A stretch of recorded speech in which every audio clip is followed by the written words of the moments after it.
Hello, everyone. Welcome to CRC Music in the Studio today. My name is Lisa Beebe. I'm a professor of music at Casumnas River College, and I'm joined today by Celia Mello, who is the coordinator of the Puente project at CRC. Puente is co-hosting this in the studio event with the music department. We're very excited about this collaboration and looking forward to doing more projects together in the future. We're also joined behind the Zoom curtain by Gabriel Rivera, who is the music department instructional assistant and technical wizard. Thank you so much, Gabriel, for making all these events possible.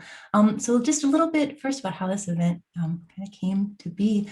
In fall semester 2020, Puente had a screening of the documentary film, Singing Our Way to Freedom, which is a documentary that chronicles the life of Ramon Chonqui Sanchez.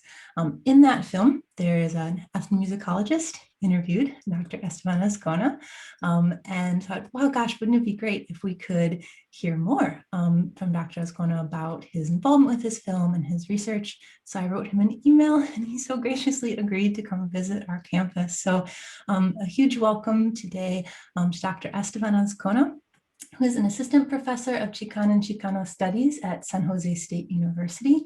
Along with his academic projects, Esteban is involved in many other public-facing, community-based projects. Looking forward to learning more about those today. I'll hand the microphone over. Welcome, Esteban. Thank you so much for being here. Thank you, Lisa and Celia. I very much appreciate the opportunity to come to Casumnas River College and share some of my experiences. I also want to thank Gabriel for all of his help in what we're doing today. And hello to everyone. It's great to be here. I wish I could be there in person, and if the chance ever comes, I look forward to that opportunity. So what I'm going to share today are my experiences in the world of public programming.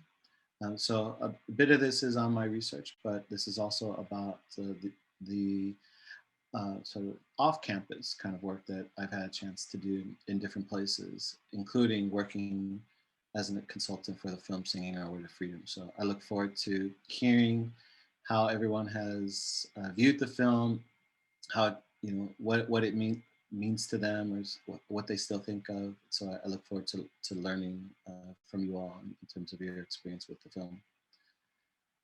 So Latinx culture in the United States is lived through multiple articulations of identity. So what I'll refer to in this presentation as Latinidades. Right? These are based on family history, nation of origin, varying language practices, differing connections to indigeneity and Blackness, and long histories of community struggle for dignity and recognition. For my own part, my trajectory began in the steel town of Gary, Indiana, part of a Mexican family that moved to this country in the years after World War II. Subsequently, our family moved to California, and I lived on the coast of California for some time, going to high school in the San Diego area and college at UC Santa Barbara, and later finding myself in Texas for graduate work and the beginning of my own professional life, in academia, but more in the community nonprofit sector. I'm back in San Jose, or back in California, San Jose State. Excited, although right now I'm actually speaking to you from Southern Arizona, where I reside during the pandemic. But I've had a chance to see, up close, a lot of the regional distinctions of Latinx life in our country. I want to share some of these experiences with you all. I myself am a performer. I'm a musician. Of the varying instruments that I play, I play the guitarrón, which you may know from the mariachi. I play the jarana, which is part of the son jarocho tradition, also of Mexico, among other instruments. But in doing that, as well as being a professor and the performing arts curation that I've had the chance to do, it's become clear to me that Latinx art and culture as a field is a primary platform to engage the public, right? To engage them about the the nation's most dynamic demographic and one that's not well understood.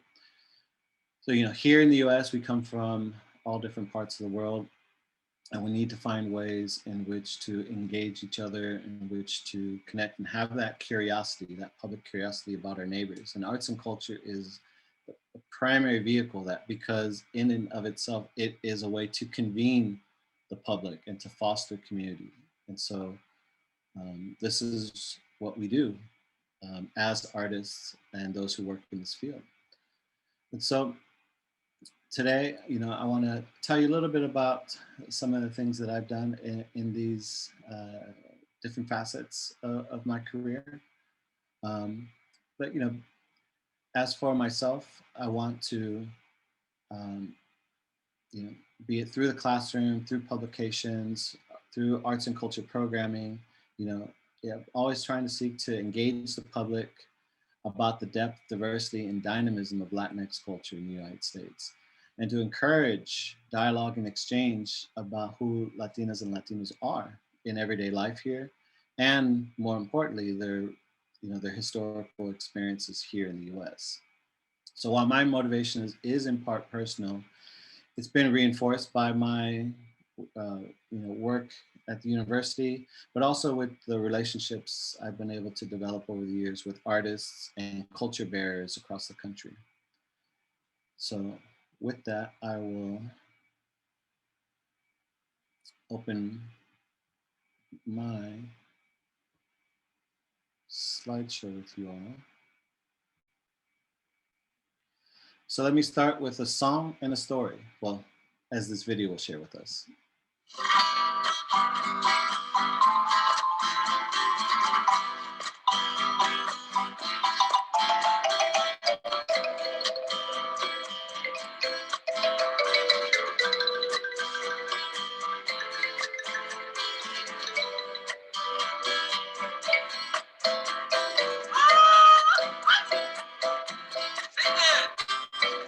It began in 1970 under the Coronado Bridge en mi barrio in San Diego, where my people began to fight for Chicano Park, for Chicano Park.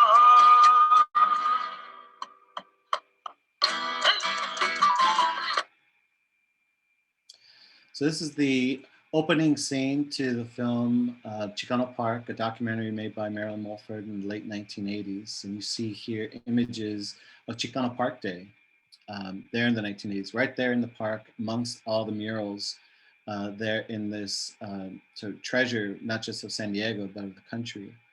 And so I start with this song because a lot of what I do is related to the kind of impact musicians like Chunky Sanchez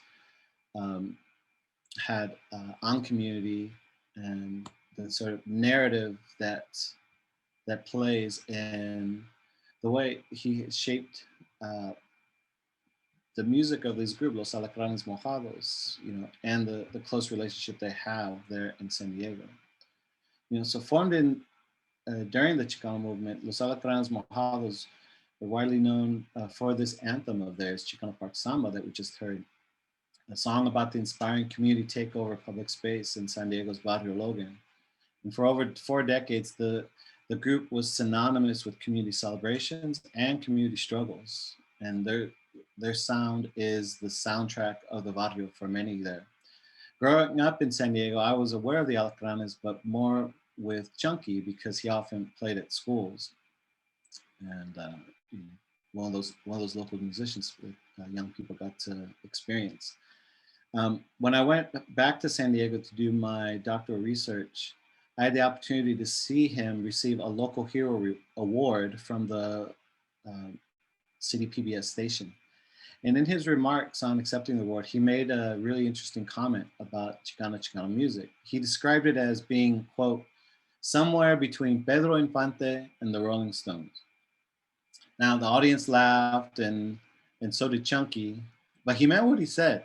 and as lighthearted as that moment was, the subtext was serious, and he challenged us, myself included. He said, try to find it. It's in there somewhere.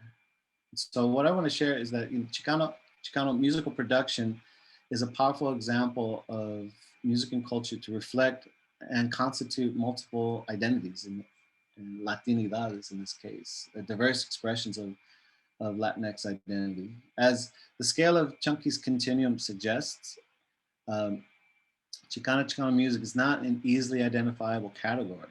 Pedro Infante is perhaps Mexico's most famous actor and singer of the mid 20th century, the golden age of Mexican cinema. And the Rolling Stones, well, they were the biggest rock and roll band in the world.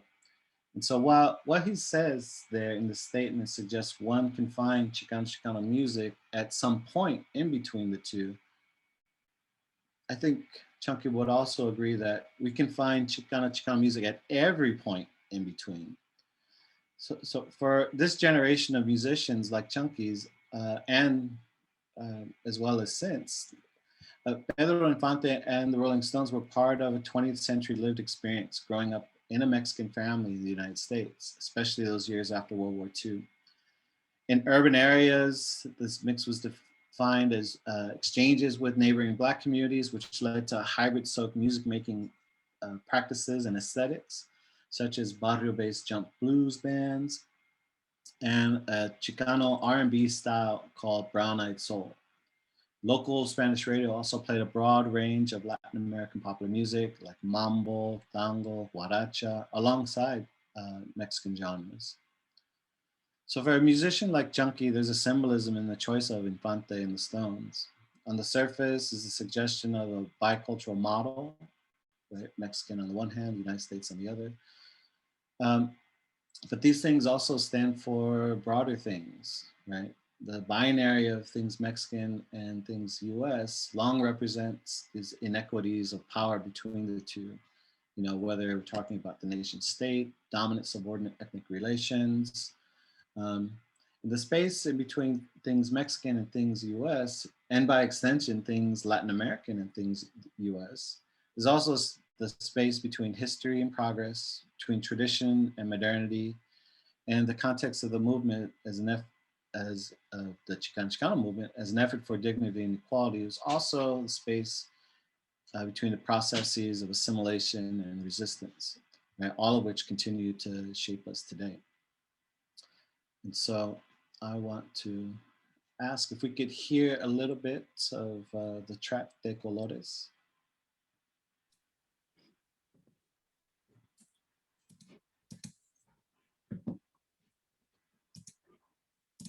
So this photo here is of Francisco Gonzalez, one of the founding members of the group Los Lobos, who recorded this track, De Colores.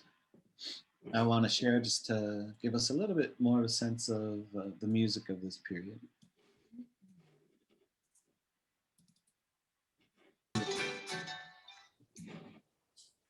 Yeah, so this song, De Colores, is a song I learned from Francisco Gonzalez, who both as a founding member of Los Lobos, before they became the rock and roll band that became very famous, as a founding member of that group, and later with his work with El Teatro Campesino.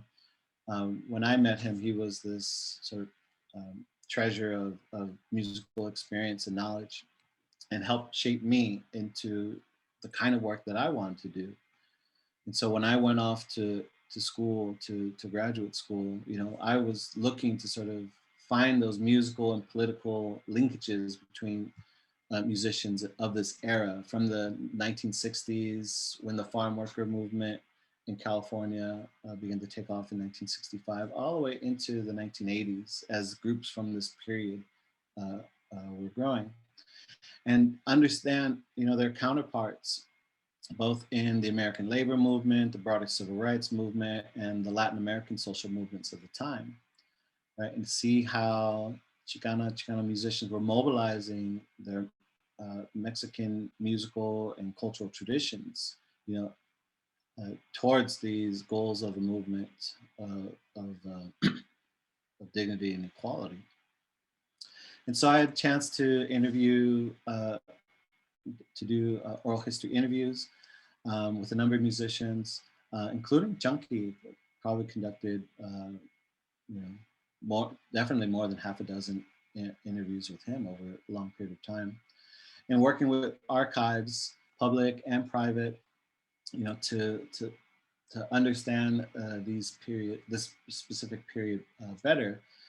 You know, and I conduct this work towards the goal of demonstrating to readers, to students, and the public the public value of these untold stories, right? And that's what's most critical here, is that we have, in the inequities that exist in society, we have communities at those margins whose stories we're still learning, whose stories are still not filtered into the public sphere.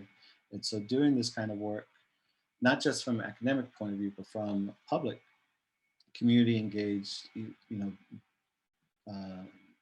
be that through institutions like local government or through nonprofit organizations, really critical. And so that we understand a more complete history of the sort of cultural experiences and social processes that shape our present. So critical to this work is coming into contact with the material culture of these musicians, and as they are another pathway into knowing more about the world they lived in. Now, this is in part through photographs of these groups of the times. Here we see La Rondalla Amarindia, a group of college students from San Diego State University who would perform not just throughout the San Diego area, but throughout California, playing for farm worker events. So the UFW would ask them to come and perform. They'd play at pickets in the fields, at union conventions, you name it. This is a union convention in Fresno. Conjunto Aztlán, out of Austin, Texas, another student collective based initially out of poetry, but also the regional musics of Texas itself, and putting these elements together. Period newspapers, as well, independent recordings that the group started to do by the mid 1970s. So here we have a couple of examples. You see Flor del Pueblo of San Jose, Levántate Campesino, a collaborative project between Los Alacranes Mojados, Chunky's group in San Diego, and Los Mascarones, a very well regarded and kind of famous group from Mexico, from the outskirts of Mexico City. They're from Cuernavaca. This is a recording project that they did 1973, 1974. And these objects have been maintained by these musicians as a testimony to their hope that their story would be told in the future, right? What particularly caught me in a lot of this are the cancioneros, or the songbooks that were produced in that time. Cancioneros are pure simplicity, right? They are words on paper, mimeographed at that time. Today we have all our technology, but back in these days, these were mimeographed. They were put on a machine and literally that has been inked up, and you're just rolling through to make those copies. And they would sell these for a little bit of money to fundraise. And the canciones were typically produced by the teatros chicanos of the time, these agitprop theater groups that you would see in different communities that used the songbooks. As song was a fundamental part of theater, Chicano theater performance of the time. The canciones also tell the story of what songs were popular, but also the ideological worldview of the movement itself. And so these are examples of emergent Latinidades with the artists of the time increasingly expressing themselves in public and a hemispheric sense of who Chicanas and Chicanos are. And so we see here in this example of Teatro Campesino around 1970. It's hard to read, I apologize. But if you can see here, this is they're no longer in Delano, where the UFW is based. They have, in the years previous, have shifted outside of the UFW and are performing independently now. They are their own theater company. And the songs that you would see here these songs begin to reflect more than just the farm worker initiatives, the Huelga songs of the UFW. They begin to reflect more and more of movement themes, identity, certainly, but also the important themes of the day. So topics like Vietnam, um, that was, of course, very important in that moment. The songs that they were beginning to write and incorporate into what they do. Um, I also have here an example from San Diego, Teatro Mestizo. Teatro Mestizo, you might recognize this character right here. Those of you who you know, recall Chunky and his famous iconic mustache. So Teatro Mestizo, you know, the songs in their book, it's a little hard to read, but it says here, Canciones del Pueblo Chicano, del Pueblo de México, del Pueblo Latinoamericano, del Pueblo de Cuba. Right, they are expressing here not just the sort of, you know, cultural nationalist side of the movement, but also this emerging internationalist expression that is taking place in that time. And so here's just a couple examples of the material culture that you find um, in the movement, uh, private and public archives. Well, I'm particularly proud of a couple projects that I want to share with you all. Um, I had different roles in these, but the idea was to frame these projects for the public in terms of their historical significance, to tell the stories of the individuals and groups who created the these musical and cultural impacts for their communities, and to provide details to give the public a sense of how rich these experiences were. Right, both both of these projects also underscore the transnational and relational dimensions of the movement by noting the diverse musical exchanges that came to define movement music practices. So it wasn't just about playing Chicano music, but it was also what other musics, what other communities are related, both related to the struggle that the Chicano movement represented. So first was this Smithsonian that I, with a colleague of mine, Rosa Rodriguez, put together for Smithsonian Folkways in 2005, Rolas de Aztlán, Songs of the Chicano Movement. And so with this project, we, you know, went to the groups that were spread out across the country, talk with them about this project of having their songs in the National Archive and compiled in this way. So there's 19 tracks in this song representing music from 3 decades, from the 1960s and 1980s, as well as artists and groups from all over California, the Southwest, Texas, into Colorado and Illinois.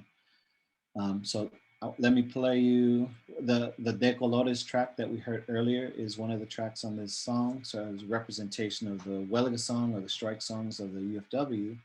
But let's play the track Quinto Sol to have a little bit more sense of the flavor of the sounds of movement groups of this time.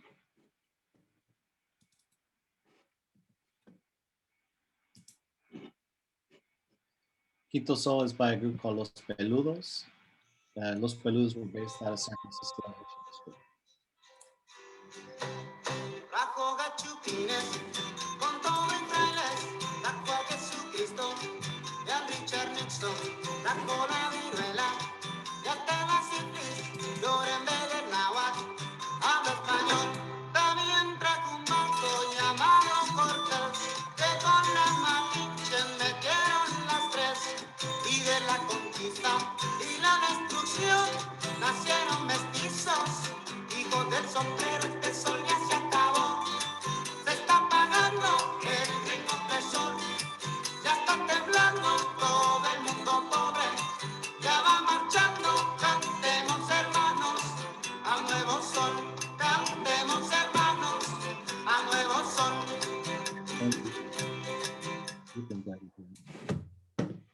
Yeah, so Rolas de Aztlán, you know, was a project tracking music from the start of the farm worker struggle to the height of the movement's political activities, to the regional groups that sang about the movement as a reflection of the local community. this group here, Los Peludos, being from the Bay Area, were definitely reflecting that in their total opus, all of the songs that they were creating. Enrique Ramirez being the lead singer and main songwriter of that group. And so we have here, you know, a post-colonial sort of critique of what has been the experience of the peoples of this world, both post conquest as well as in a contemporary sense. And so Rolas is you know, I think it's a project that, you know, Russell and myself are very proud of. You know, for many of the musicians who were active in this project, you know, they have put as part of their biography now that they have music as in this CD that's in the Smithsonian. This, you know, what is for many of them among the first public, if not national, recognition of their work. One of the things to keep in mind with regard to groups like Los Peludos or Flor del Pueblo or Chunky's group Los Alacranes, these are community groups. They're not commercial groups. They're not playing music to make a living. In the time of the movement, at least, they are playing in service of the ideals of the movement, and so their motivation is communal in that sense rather than individual. And so recognition for these activities for them has been important. So we're really appreciative of the Smithsonian to recognize the value of this project. You know, and again, we come back to Chunky in his film. I got a chance to play a part in this film as one of the academic consultants that we're working with the director and producer, Paula Espinosa, as well as Mark Day, one of the other producers, you know. And so as a consultant, you know, I was providing feedback on the storyline of the film, the larger historical framework, assisting the filmmakers in the context of who Chunky was in relation to the other movement musicians of the period. As some of you know who've seen the film, I was also interviewing the film to talk a little bit more specifically about what were my observations of Chunky and his music there in the community.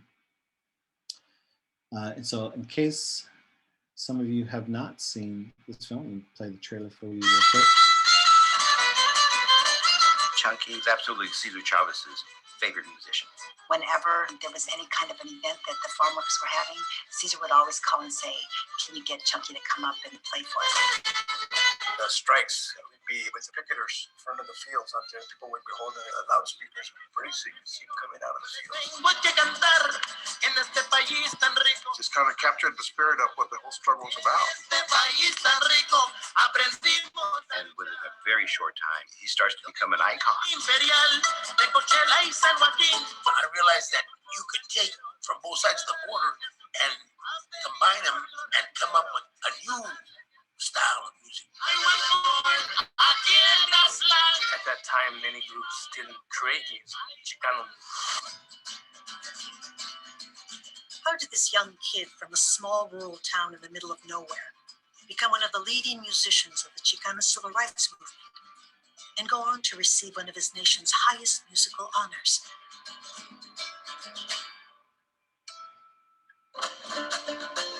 How did he and his generation find the courage to fight for social justice in the face of racism and discrimination? How did he learn to use music and imagination to take us on a journey towards freedom?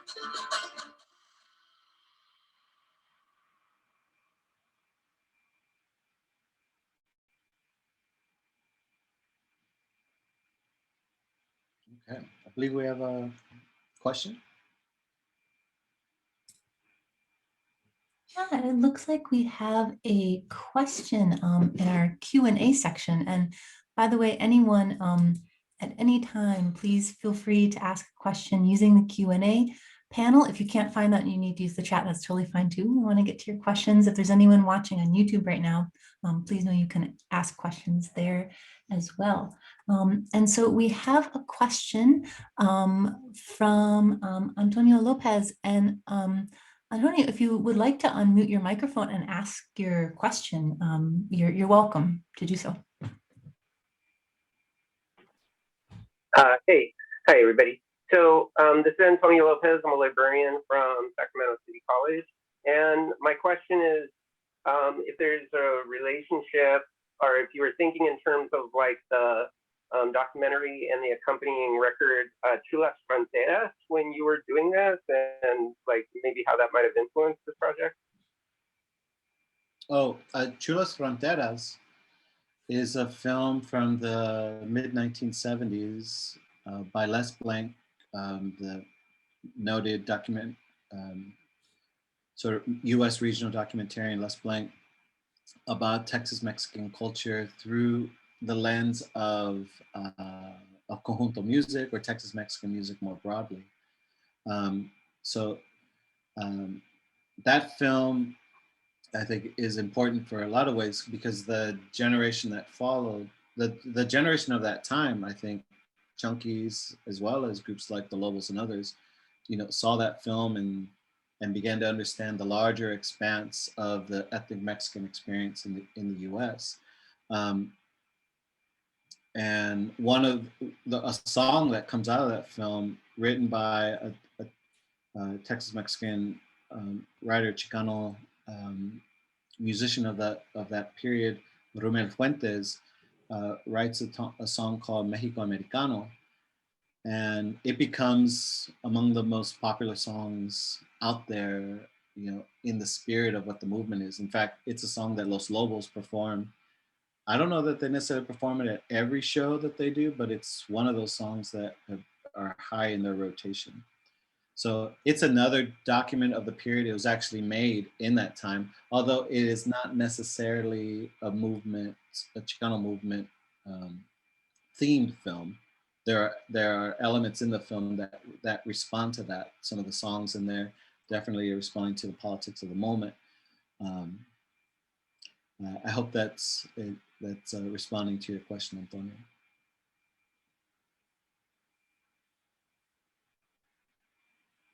But the Chunkies film, I'm sorry, go ahead. I was just saying, thank you. No, thank you for that question.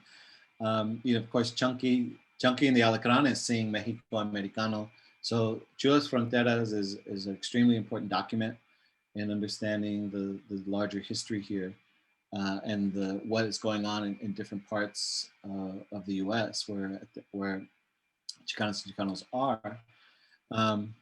Singing Our Way to Freedom, granted, is a more contemporary version of this story, and focused on a single musician, but it speaks to, again, the need to tell this story, right? And so there's so much more that's out there that hasn't been told, and so what I'm sharing today is just my own individual, one of many who are doing this kind of work to share the stories of ethnic Mexicans in the United States.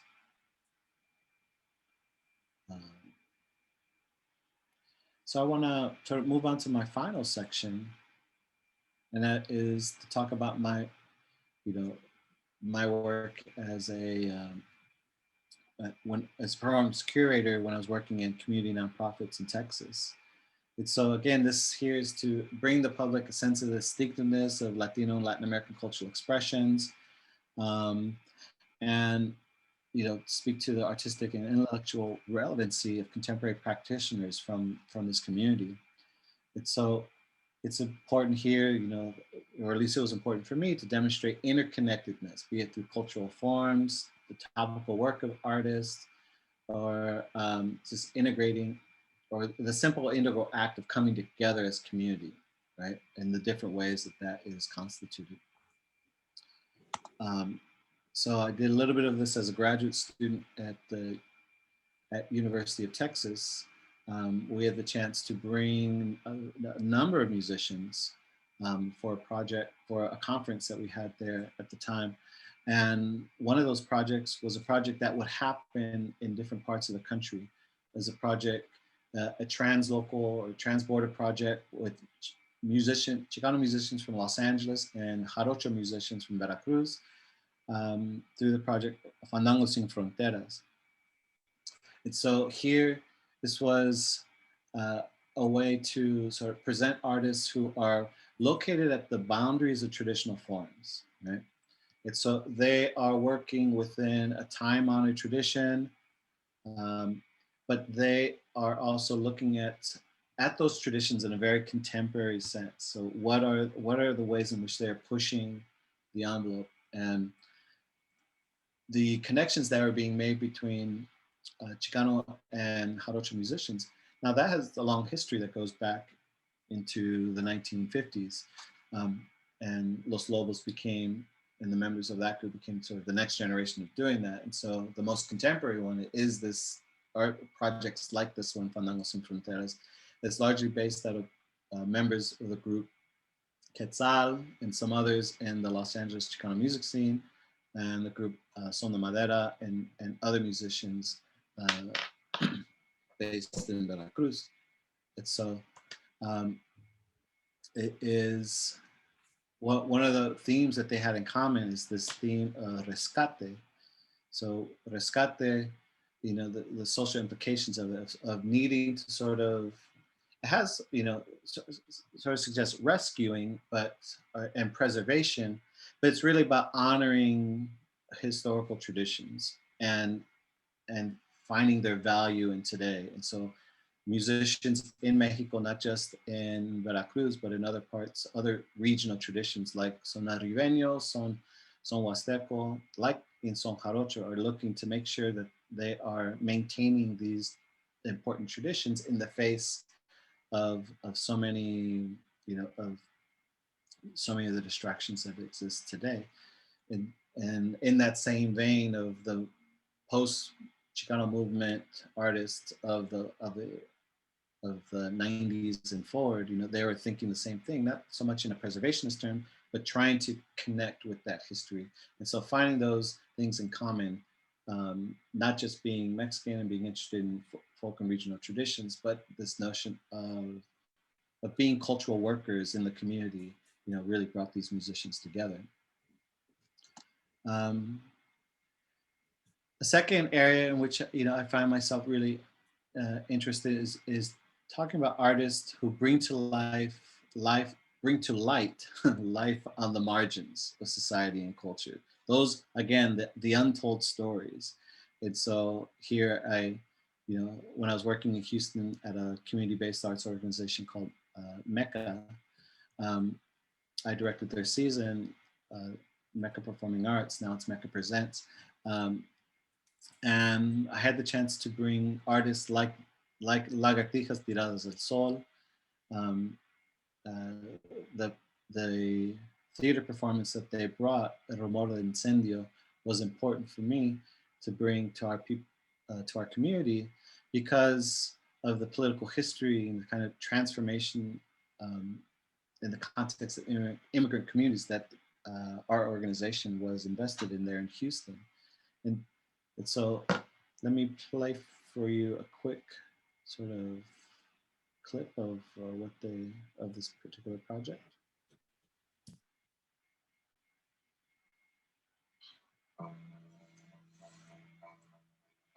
Tus ojos, qué lindos son tus ojos. El pueblo tiene en todo tiempo el inalienable derecho de alterar o modificar la forma de su gobierno. ¿Tienes miedo? No, somos pocos para 50 soldados. 5:40 AM. Los guerrilleros toman sus posiciones cautelosos. Que nadie salga vivo de aquella trinchera. Margarita Urias Hermosillo.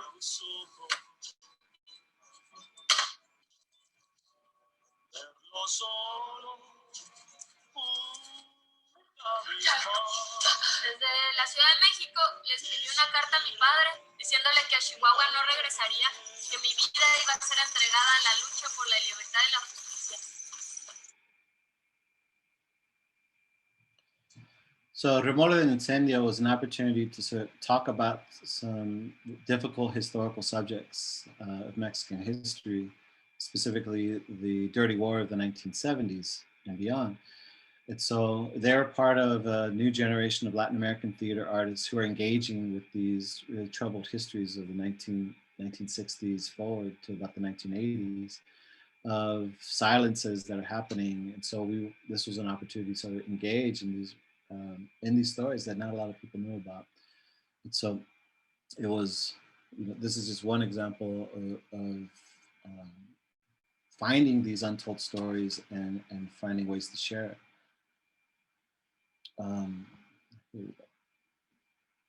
And so, community engagement, right? You bring these stories and you want to have the opportunity for the public, for audiences to not just to see these things, but to have a chance to think about and to think with the artists and to think with specialists and through workshops, through talkbacks, or what have you. And so, in a lot of this work, it's, that was, and that is always sort of included as another form of doing work, of presenting these artists, or being involved in film projects or other kinds of projects that I've done with the Smithsonian. Right? So the opportunities for education and interactivity are critical to bridging the gap between the public and what arts and culture as a platform are trying to realize. Right? And so for successful community engagement, the arts that helps also propel, public investment in this, and, as public investment in terms of course, supporting these kinds of projects, but also that public investment in each other as that platform of convening community. So, I just want to share here one final project, what I was doing with the Alley Theater in Houston, Texas, and when they brought the artist Misa Fronteriza. So Misa Fronteriza is a project specifically about the border, about the violence of the border, about what it means to cross that line. It's a tremendous piece by a tremendous company in northern Mexico. And the Zocalo project was the Alley's way of sort of expanding its own sort of investment in the community. And so with the performances, there were also artist workshop demonstrations, youth and adult storytelling workshops, and a performance of those stories. And of course, the artist talkbacks after the show, those conversations, those hard conversations many times, because they're dealing with really critical social issues in those plays. And so conversations were very, very, very critical. Now, this work also is present. I'm working with colleagues now in San Jose to recognize this group, Flor del Pueblo. We're having an event in the coming weeks for that group to tell their story and for them to sort of get some love from community, from the university, in respect of all that they had done. So we have a program called Rolas de Sanjo, sort of based on the Rolas de Aztlán idea. So we can hear more from them. But what I wanted to share with you today was just a sketch of some of the things that I've been done in trying to tell the many stories of Chicanos, Latinos, and Latinos in the United States through these different modes of academic work and community work. Latinx communities and their culture, not to mention their vote and their dollars, have become increasingly sort of focal point of national attention. And while this is positive, there's still not enough sufficient awareness of the history of these groups and what comprises this community as a whole. And so, they become subject to varying agendas related to their often misunderstood experience in the United States. And so better understanding and new avenues of dialogue and exchange are needed to be explored, especially as the Latinx community is playing a part in the contemporary refashioning of, of who are who our country is.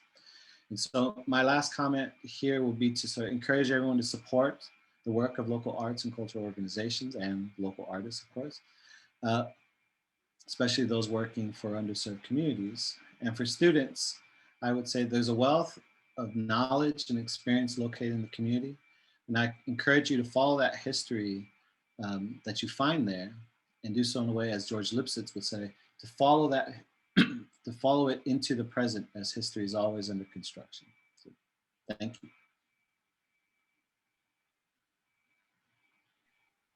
Thank you so much. Thank you so much, Esteban. We learned, oh, that was great. I have a bunch of questions, but I want to, of course, open up the floor. Folks who are here today in the audience, please let us know your questions. You can put them in the Q&A panel, put them in the chat. No pressure to use your microphone, but we do also have that option available. If you're interested, you can raise your hand.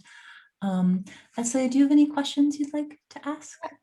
Esteban, can you share what has personally inspired you in the work that you've done with all the projects that you've worked on, co-produced? What has been your personal inspiration behind it?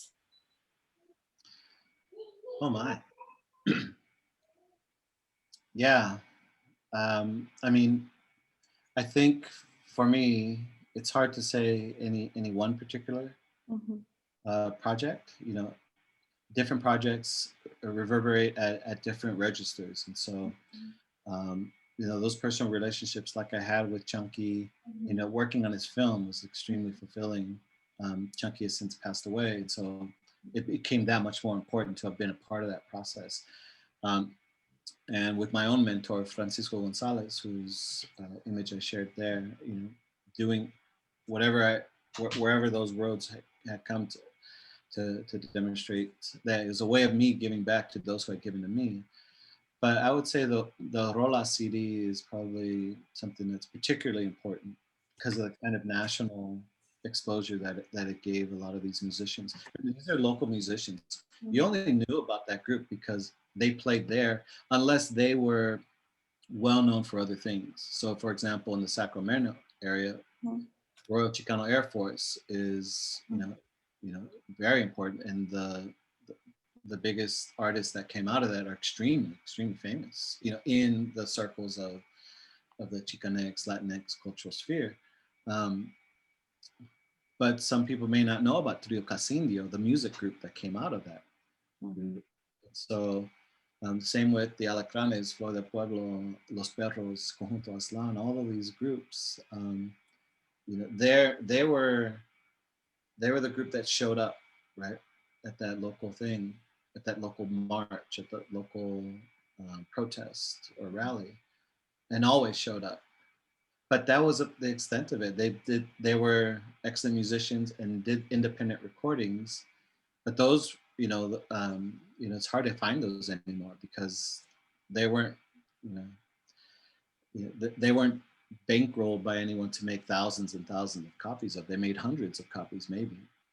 And so the Rolas of the Aztlán project put their music at a very, very sort of high level in terms of distribution. So I'm always touched when I meet people, when I go to conferences and they realize that I'm related to that project. And they're like, oh yeah, you know, there are people who teach in Michigan or in Florida. Like I use the Rolas CD, I assign that every time I teach my class. I'm like, wow, you know, I hope all these musicians know this, that their music is going to places they never knew it would ever get. Yes, that's the album, the compilation of the artists, the music that you co-produced is something that I'm hoping to see that we can implement in Puente curriculum. So that way, not only there's the poetry behind the music, and they each tell a story. And so that is so important as far as, you know, with our students, with learning about identity, cultural identity, and learning to be self-advocates for their communities as well. So I really appreciate you on behalf of Puente for the work that you're doing and continuing to do. And I'm excited to see what the next project what you have Yeah, me coming. too. I will say this. I encourage you to go to the Smithsonian Mhm. and to go to, I forget, I don't think it's in the Learning Lab, but the Smithsonian has created, the Smithsonian Folkways specifically has created these they call them learning pathways. And they've chosen, I forget how many projects, um, and have created curriculum based on the Smithsonian's holdings in that area. And one of those areas, it's not a lot, it's like 5, maybe less, definitely less than 10. But of all the musical all over the country and all over the world, they chose Chicano movement music as one of those areas. So you can find, it's like a 12 module curriculum based on the music of the movement. So I encourage you to check it out. Thank you. Awesome. We're so lucky. I mean, I think one thing the pandemic has given us is that now we're starting to see more and more digital open resources, free resources becoming available to educators, and ties in perfectly to a question I was going to ask, and then you just answered it, which is, as teachers, we have some professors and other teachers on this here today, and librarians as well. How can we incorporate these kinds of materials? I like you talked about the material culture, right? How can we connect our students with this material culture? And yeah, it's there for us to use. We have a question in the chat. And Olivia asks, what can college students do to tell their culture's story when their culture is very small? Olivia is Peruvian, but I don't see a lot of people telling our story. Yes, yes. We have, when we speak of Latinidades, we don't just speak of those, of the most prominent groups in a particular region, right? It's so, it's important for us to understand the complexity that exists within that, and it's important to learn it about as many different groups that form this sort of pan identity that we all sort of share in this loose sense, to support that larger historical experience that is in common. And so I'm looking at the question now, and in terms of finding those resources, I would say, the one fortunate thing is that we live in a much smaller world, right? Much smaller world than we used to inhabit, and technology has opened the doors to lots of different ways in which we can engage. I think in telling the story of those groups where there may not seem to be as much is to sort of explore what it is you can find, because even that one door in is a pathway into a very large set of experiences. A single person, a single artist can really illuminate, and it leads to the next thing too as well. And so I encourage students looking to, into their own backgrounds and trying to find ways to engage with that, is to see what may exist locally, if not locally, then by what technology can connect us to.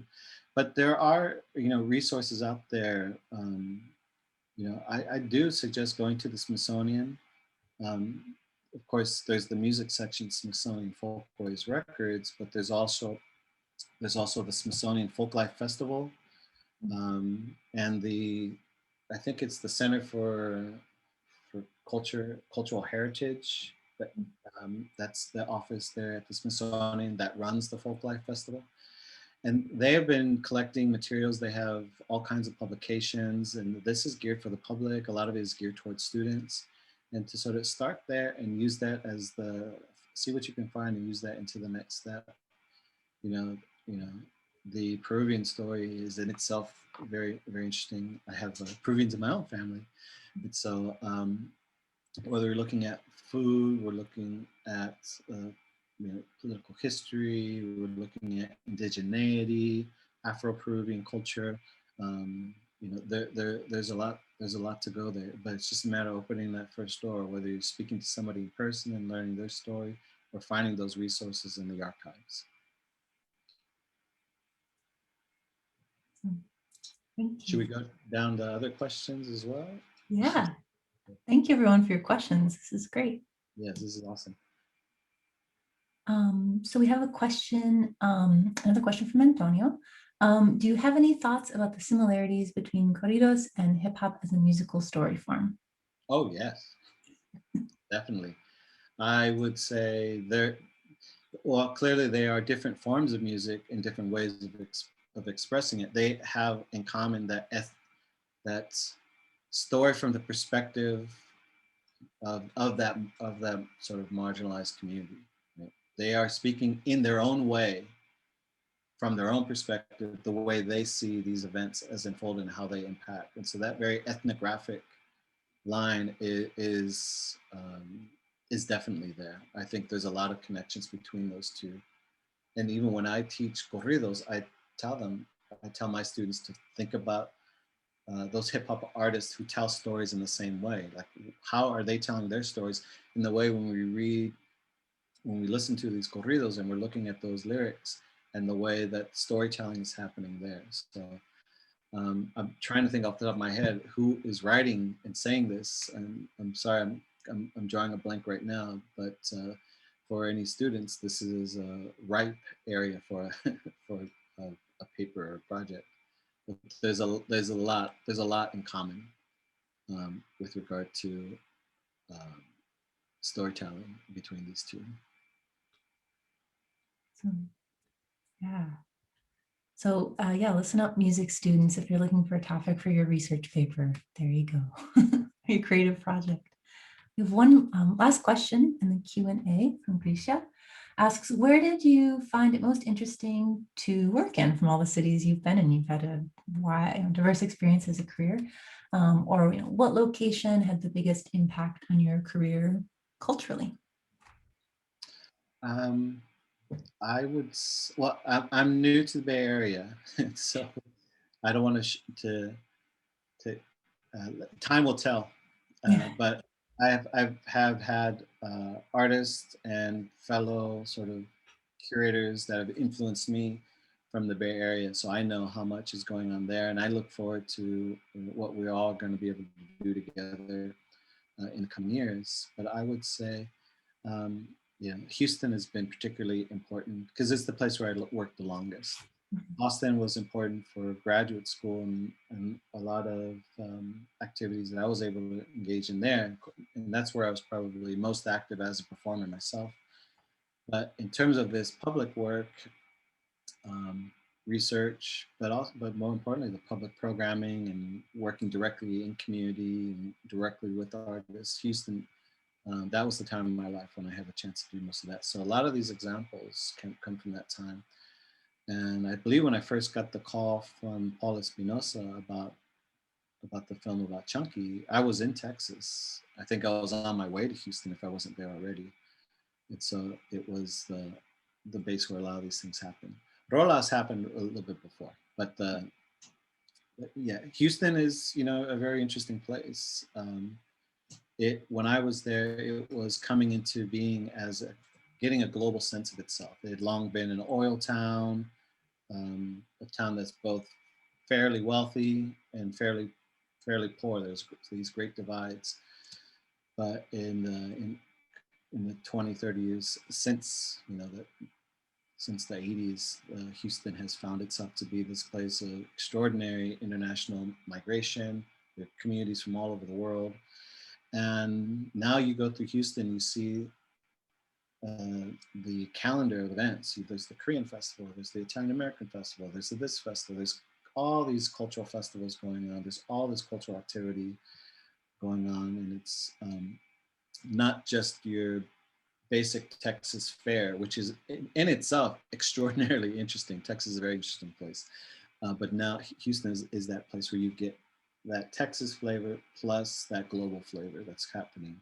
It's ideally located. It's right there on the Gulf. It's connections to Mexico and the rest of Latin America, the Caribbean, and the South too, right? It's this place where you think of South by Southwest in Austin, Texas. Well, all of Texas is South by Southwest, Houston in particular. And Houston also has an extraordinary African American community, long history, long list of amazing social leaders, artists that come out of there. And so it was a really interesting place to be. So to anyone from Houston who's listening, giving y'all props.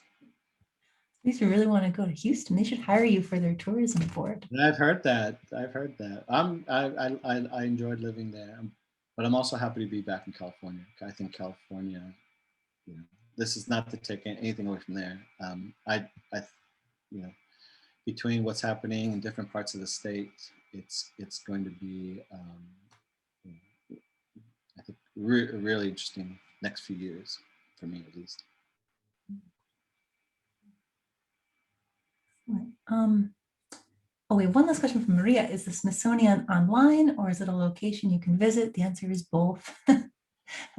There are several different the Smithsonian Institution, several different museums, but also they have amazing and really rich online collections as well. Yeah, if you do go in person, you know, you want to see the American History Museum. They're trying better. The Smithsonian, you know, received a lot of criticism for its lack of diversity, especially with the Latinx community. And so there's been a number of efforts in the 25 years since that report came out in trying to find new ways. And of course, I believe it's fairly recent that the Museum of the American Latino, I forget the official name of this museum, has been approved. And so in the coming decades, that museum will find itself there on the mall. The American Indian Museum is extraordinary, probably my favorite one to visit as well. And the African American Museum, it's hard to get in. Maybe it's easier now, but it is out of this world. It's the Smithsonian itself, the museums are a place to go. They're national treasures, plural. But the Smithsonian Online is also a very good resource for individuals, for students especially, and for teachers. Acelia or Esteban, is there anything else you'd like to add today? I think we have one last question on there. Yeah. Would you like to read it? I can go ahead and read it. Okay. Sure. The music you shared with us is truly beautiful. What advice do you have for all of us, for all those immigrant students that are currently fighting for freedom? To know that what you're fighting for is worth that fight, but that there's a history too, and we learn from those who struggled before. So to make those connections, I think one thing that we learn a lot from the musicians or the artists or the activists of that period of the 1960s and 70s is the coalition-based politics in which they were engaged in. Not everyone was doing it, but that was something that was fairly common, and seeing how you have allies in places you may not expect it, because they are engaging in similar struggles and similar debates. And so there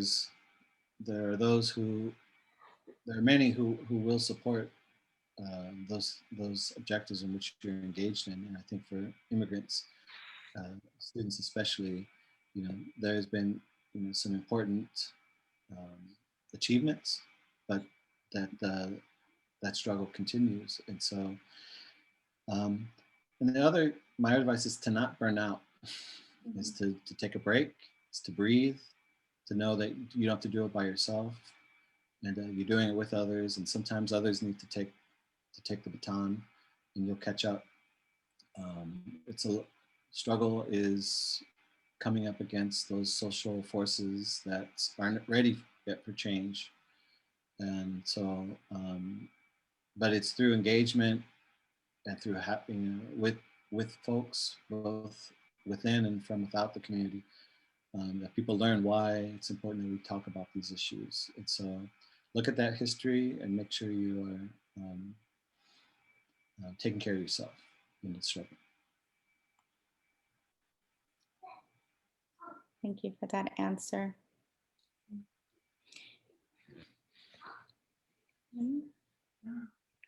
Well, Puente students, those of you that are logged on, I really hope that you were able to gain a lot of insights from today's presentation from Dr.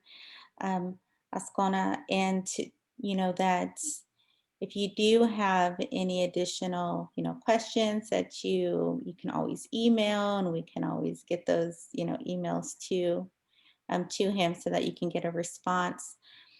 But to answer also the questions about how to, reach out to your community. In Los Rios, we have La Comunidad, and we have our, there's advocates in each department that are there for you. And so it's important to reach out to us and let us know about your interests.